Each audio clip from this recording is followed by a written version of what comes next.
este personaje era mecánico especialista de carros de la Mercedes-Benz. Según Fernando, este hombre hacía mucho dinero en Miami. La gente lo solicitaba mucho porque el tipo era honesto y trabajaba muy bien. En su abundancia de dinero, este personaje decide traer a una chica de Colombia, muy joven con respecto a su edad, y le consigue un apartamento y empieza a vivir con ella. Más tarde, decide traer también a su esposa y a sus hijos. Consigue una casa y vivía con ella teniendo una doble vida. Pero su esposa no se enteraba de su doble vida.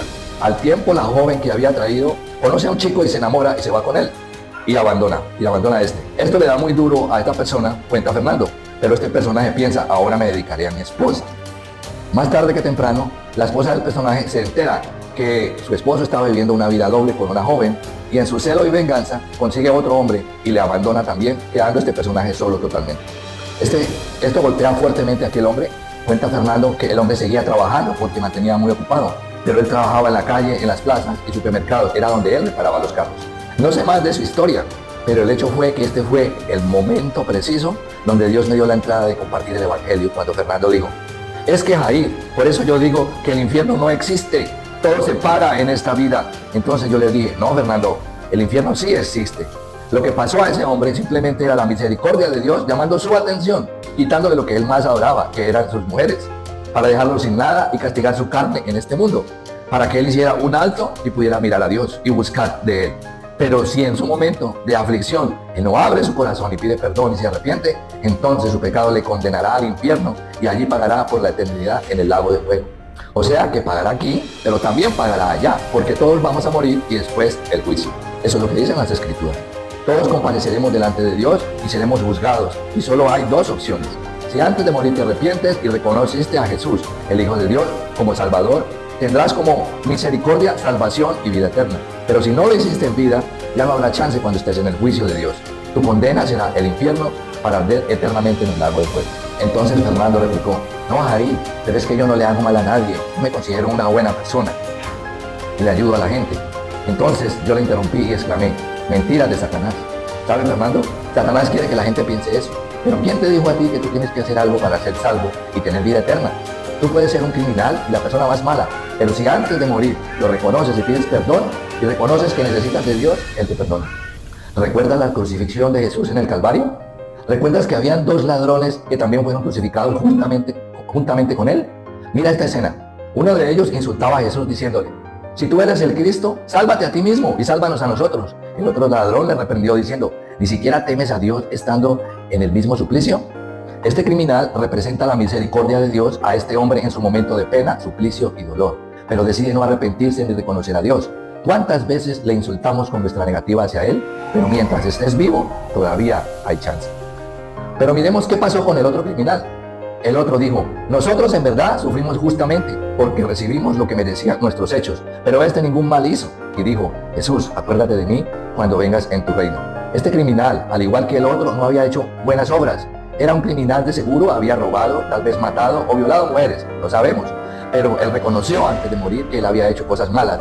Se arrepintió y luego reconoció que Jesús era el Hijo de Dios. En cuanto le preguntó que quería estar en su reino, ¿y qué replicó Jesús?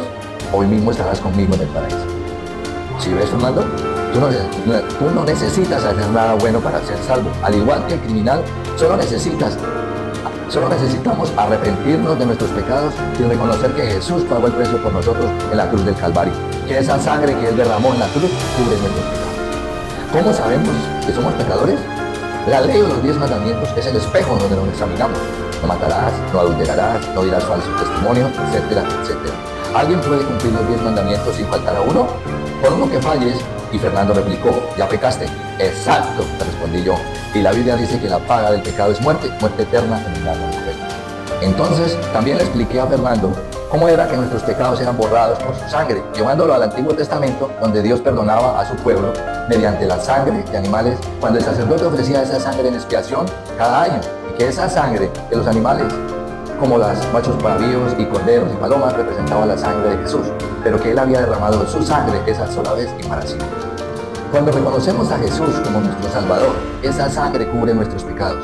En ese preciso momento, Dios pone una marca o un sello en la vida de aquellas personas que se arrepienten y le reconocen como su Señor y Salvador. Y de inmediato el Espíritu Santo viene sobre ellos. Esa marca significa que somos santos, que en hebreo significa separados para Dios. No quiere decir eso que tendremos una aureola sobre nuestra cabeza y que ya no pecaremos nunca, claro que no. Pero significa que el Espíritu Santo que habitará en nosotros tendrá la misión de guiarnos y purificarnos día a día, en una transformación consecutiva a lo que se le llama regeneración y santificación. La lucha continuará, pero tendremos la certeza que Dios siempre está con nosotros haciendo este cambio, no porque yo lo diga, sino porque su palabra lo declara.